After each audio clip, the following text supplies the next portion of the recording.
SC ST OBC होने का दर्द SC ST OBC होकर ही समझा जा सकता है, पहली बात। दूसरी बात, गाइडलाइन SC ST OBC के लोगों ने नहीं बनाई, समिति ने बनाई है। समिति ने किस आधार पर बनाई? जिस तरह से लगातार हायर एजुकेशन सेंटरों में इस तरह के अपराधों की संख्या बढ़ रही है, 118% की वृद्धि हो गई, इसके आधार पर रिपोर्ट बनी है। पहली बात यह है, जो लोग विरोध कर रहे हैं 90% लोगों ने शायद पढ़ा नहीं है, क्योंकि उन्होंने उसमें आर्थिक रूप से कमजोर वर्गों के बच्चों को भी जोड़ा है, दिव्यांगजनों को भी जोड़ा है, तो सिर्फ SC ST के लिए नहीं, OBC को भी जोड़ा है।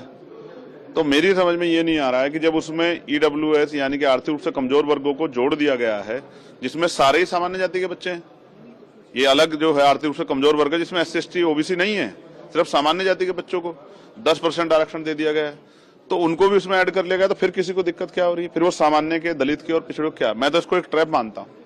मैं मानता हूँ कि जैसे SC ST 2 अप्रैल 2018 में जो है आंदोलन के बाद उसको जो है मजबूत करने के बाद सरकार ने की, लेकिन आज भी लगातार 7 साल से कम जो मुकदमे हैं, 7 साल से कम जिनमें सजा है, उन पे वो गिरफ्तारी नहीं करती पुलिस। तो इम्प्लीमेंटेशन सबसे इंपॉर्टेंट होता है, तो सरकार इम्प्लीमेंट तो करा नहीं पा रही। मैं आपको उदाहरण बताता हूँ, बच्चों की बात कर रहे हैं, प्रोफेसर, असिस्टेंट प्रोफेसर, एसोसिएट प्रोफेसरों के हाल पूछे आप जाके यूनिवर्सिटियों में।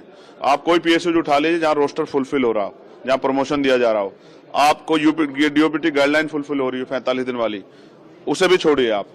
आप कोई सी सरकारी डिपार्टमेंट उठा लीजिए। अब मैं आपको इसी की बात करता हूँ, केंद्रीय विश्वविद्यालयों में सामाजिक न्याय सरकार का सुनिए, 45 विश्वविद्यालय हैं, एक SC का कुलपति, एक ST का और 5 OBC के, 45 में से 7। कितना सामाजिक न्याय देखिए। उससे आगे बढ़िए, OBC के 80% पद खाली है, ST के 83% पद खाली है और SC के 64% पद खाली है।